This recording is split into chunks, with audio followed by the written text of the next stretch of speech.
bring my presents if we're not at Grandma and Grandpa's house? Oh no. Presents. I already sent everything ahead of us. Gifts from me and the ones coming from Santa, too. After everything he's been through in the last couple of months, Max deserves them all, and then some. This new job is taking more time and energy than I ever thought possible. I never imagined I would need to spend so many hours away from him, but if I have any hopes of working my way up, I need to do a good job. The best. Being hired on at this young age as a producer's assistant is practically unheard of. I can't do anything to prove Aaron was wrong in putting his trust in me. The plane stops and the engines wind down. Max gazes out the window at the winter wonderland. He doesn't often see snow in Nashville. Other than the big ice storm last year and our annual visits to North Carolina at Christmas, he probably would never experience anything truly winter. The pilot emerges from the cockpit and offers a kind smile. I'll take you in, and we can figure out what's going on with the storm. Are we going to be able to get out of here tonight?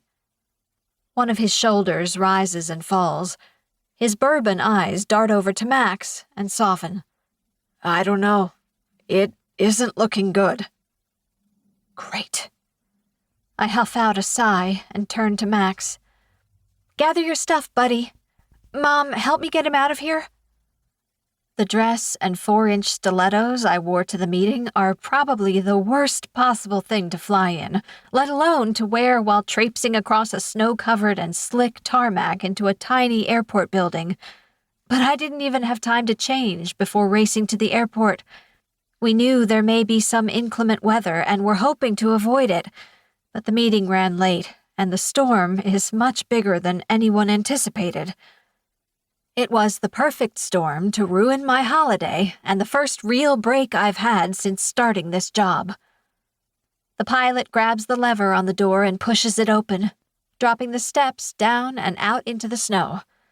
A gust of icy air swirls into the plane, raising goosebumps on my bare arms. Max shivers next to me, and Mom wraps her arms around him. The terminal doesn't look any bigger than most gas stations. Jesus, we really are in the middle of nowhere. Mom helps Max out the door and down the staircase, and I follow on shaky heels.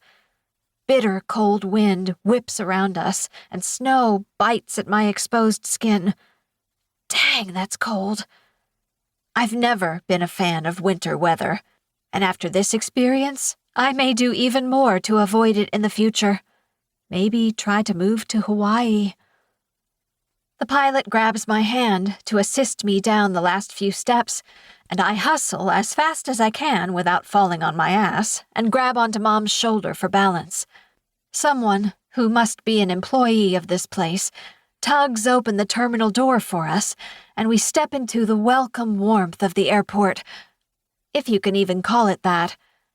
That's being generous. The building is really nothing more than one large open room, almost like a hangar, with what appears to be a few small offices off to one side and bathrooms on the other. If this is where we are spending Christmas, I am the worst mom in the world. I glance over at Max in Mom's arms and blink away the burn of tears forming in my eyes. Don't lose it in front of him. Our friendly pilot stands to our left, talking with the gentleman in jeans and a sweater who opened the door. Maybe he has some more information about this storm. I approach them and plaster a smile I definitely don't feel onto my face. Excuse me, but do you have an update? The employee frowns. Sorry, ma'am. Things are looking bad for the next 12 to 24 hours. Our entire Christmas. Gone. What a mess. If we're going to be stuck here tonight, is it possible to get our bags? The pilot offers an apologetic smile. I'll make sure we get them off the plane, ma'am, just in case. Thank you. I appreciate it. We're just going to have to make do with what we have. And it's not much. A quick second scan of the building.